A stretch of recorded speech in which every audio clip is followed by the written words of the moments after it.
প্রত্যেক ফরজ নামাজের পরে একটি মাত্র দোয়া যদি আপনি একবার পড়তে পারেন, আল্লাহর নবীর হাদিস বলতেছে যে ওই বান্দার সকল প্রকার চাওয়া পাওয়াকে আল্লাহ তাআলা পূরণ করে দেবে। আল্লাহ পাক শুধুমাত্র এই একটি দোয়া পড়ার কারণে তাকে এত বেশি পরিমাণে খুশি করে দেওয়া হবে যে বান্দা এই খুশি কোথায় রাখবে সে জায়গা খুঁজে পাবে না। সুনানে নাসাইর মধ্যে হাদিস এসেছে, মুস্তাদরিক হাকিমের মধ্যে হাদিস এসেছে, আল্লাহর নবীর সাহাবী মুআজ ইবনে জাবাল রাদিয়াল্লাহু তাআলা আনহু থেকে হাদিস এসেছে যে এই দোয়াটা যারাই পড়বে মাত্র 3টা শব্দের একটা মাত্র জিকির করলেই আল্লাহ পাক তাকে অফুরন্ত নিয়ামতের ভান্ডার দিতে থাকবে। এর জন্য প্রত্যেক ফরজ নামাজের সালাম ফিরানোর সাথে সাথেই আপনি যদি এই আমলটা করতে পারেন, দেখবেন আল্লাহ পাক আপনার সকল চাওয়া পাওয়াগুলোকে কবুল করে নেবে। অনেক মানুষ দেখবেন দোয়া করে কিন্তু দোয়া কবুল হচ্ছে না, কিন্তু জানতে হবে কখন আল্লাহর কাছে বললে দোয়ার কার্যকারিতা বেশি থাকে।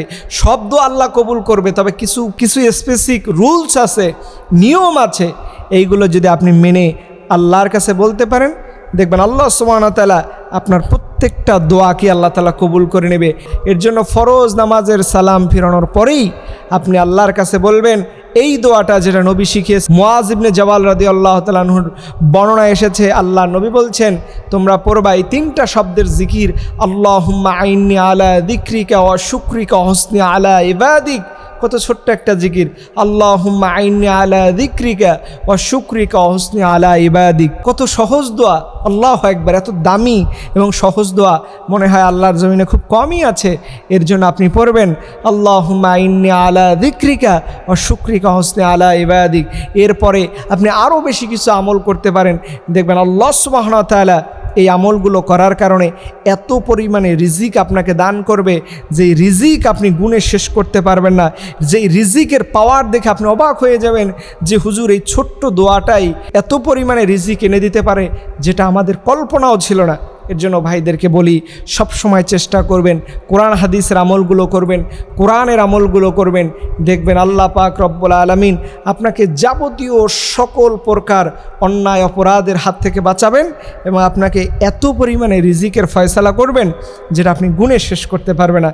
এর জন্য ফরজ নামাজের সালাম ফিরানোর পরে দোয়া কবুল হয়।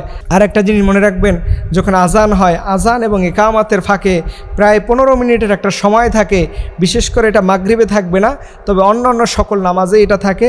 এই সময় পারলে একটু দোয়া করেন।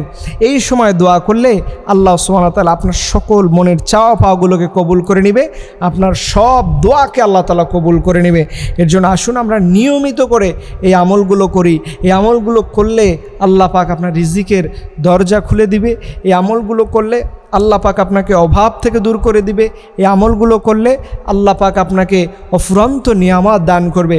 আল্লাহর দেয়া যে নিয়ামত সেটা যদি সামান্য হয়, সেটার রিফ্লেকশন, সেটার প্রভাব এত বেশি হবে যে আপনি গুণে শেষ করতে পারবেন না।